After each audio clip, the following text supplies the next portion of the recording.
Assalamualaikum warahmatullahi wabarakatuh. Jadi kali ini kita akan kembali membahas mapel fisika, tapi dengan materi yang berbeda, yaitu listrik statis. Yang kemarin kan listrik dinamis, sekarang listrik statis. Jadi apa sih itu listrik statis?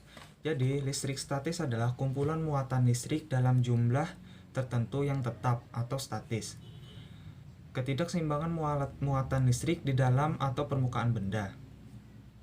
Muatan listrik akan tetap ada sampai benda kehilangan dengan cara sebuah arus listrik melepaskan muatan listrik. Muatan listrik muncul karena adanya perpindahan elektron dari satu benda ke benda lain. Terdapat dua muatan listrik, yaitu muatan positif dan muatan negatif. Dikatakan muatan positif apabila proton lebih banyak daripada jumlah elektron, dan begitu pun sebaliknya. Sedangkan benda yang dimiliki muatan disebut netral. Nah, interaksi yang terjadi antar muatan listrik bisa dijelaskan dengan gaya Coulomb. Menurut Coulomb, dua muatan yang berdekatan bekerja gaya tarik-menarik atau gaya tolak-menolak. Gaya tarik-menarik jika terjadi muatan berlainan jenis, begitu sebaliknya jika sejenis akan saling tolak-menolak.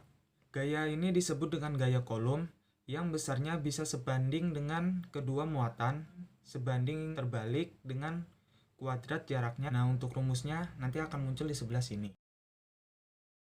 Berikutnya yaitu medan listrik. Jadi, medan listrik adalah area atau daerah sekitar muatan listrik. Bisa dibilang tempat lingkup sekitar terjadinya medan listrik. Nah, ini rumus medan listrik.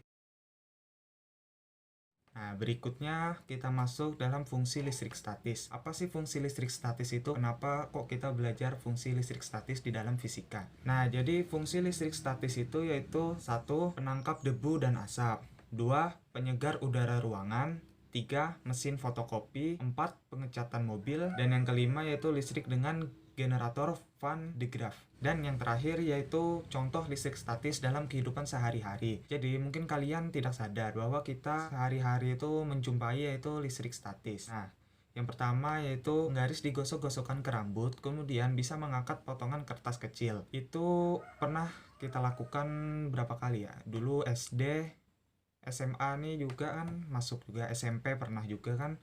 Nah, yang kedua yaitu menggosokkan balon dengan tangan. Itu kan sebuah kegiatan yang tidak sengaja kita lakukan. Jadi itu termasuk listrik statis. Dan yang ketiga, yang terakhir, yang paling sering dan di detik ini pun pasti ada, yaitu debu yang menempel pada TV.